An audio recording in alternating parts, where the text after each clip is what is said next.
Hello friends, welcome to Kannan சமையல். இன்றைக்கி நம்ம சேனலில் ப்ரான் வச்சு ஒரு சூப்பரான ஃப்ரை ரெசிபி தான் பார்க்க போகிறோம். ரொம்ப ஈஸி, சிம்பிளாக செஞ்சிடலாம். எப்படி செய்யலான்னு பார்க்கலாமா? டேஸ்ட்டு உண்மையாகவே அட்டகாசமாக இருக்கும்.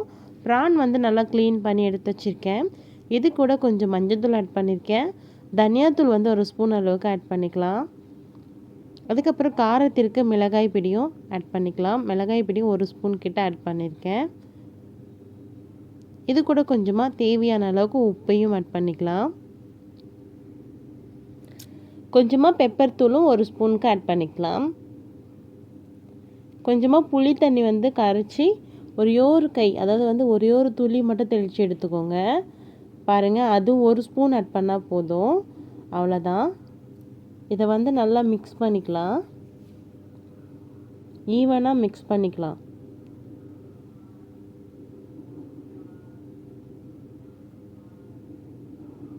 இது கூட கொஞ்சம் கருவேப்பிலையும் ஆட் பண்ணும்போது இன்னும் நல்ல மணமாக இருக்கும்.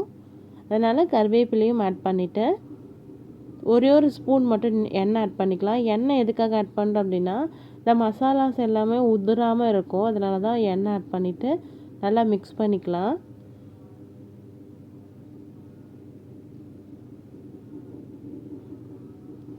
இன்னும் கொஞ்சம் மிளகாய் பொடி போடலான்னு தோணுது.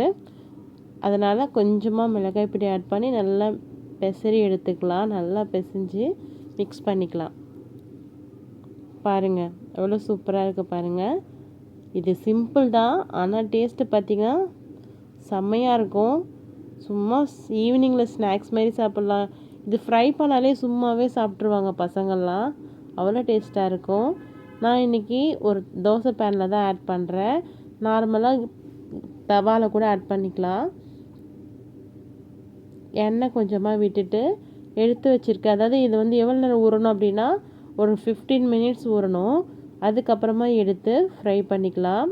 போட்ட உடனே பண்ணுறதை விட ஒரு 15 மினிட்ஸ் நீங்கள் ஊற வச்சிட்டிங்க அப்படின்னா இன்னுமே நல்லாயிருக்கும். நல்லா காஞ்ச உடனே எடுத்து வைக்கலாம். நல்லா எண்ணெயெல்லாம் காஞ்சிடுச்சு. ஸோ இப்போ வந்து நம்ம எடுத்து வச்சுருக்க இறாலை வந்து எல்லாமே 1 பை 1 ஆட் பண்ணிக்கலாம். அப்படி இல்லைன்னா அப்படி உதுத்து கூட கெடாயில் கூட நீங்கள் செய்யலாம். தோசைக்கல்லையும் செய்யலாம், கெடாயில் கூட நீங்கள் செய்யலாம். டேஸ்ட் வைஸ் செம்மையாக இருக்கும். இது சிம்பிளாக இருக்குதுன்னு நினைக்காதீங்க. கண்டிப்பாக செஞ்சு பார்த்துட்டு கமெண்ட் பண்ணுங்கள். அவ்வளோ சூப்பராக இருக்கும். எல்லாமே ஆட் பண்ணிவிட்டு இந்த மாதிரி நம்ம எல்லாமே திருப்பி போட்டு எடுத்துக்கணும். கொஞ்சம் ஃப்ரை பண்ணி திருப்பி போட்டு எடுத்துட்டிங்கன்னா 2 பக்கமும் ஈவனாக வேகும். அதனால தான் நம்ம திருப்பி போட்டு வேக வச்சு எடுத்துக்கிறோம்.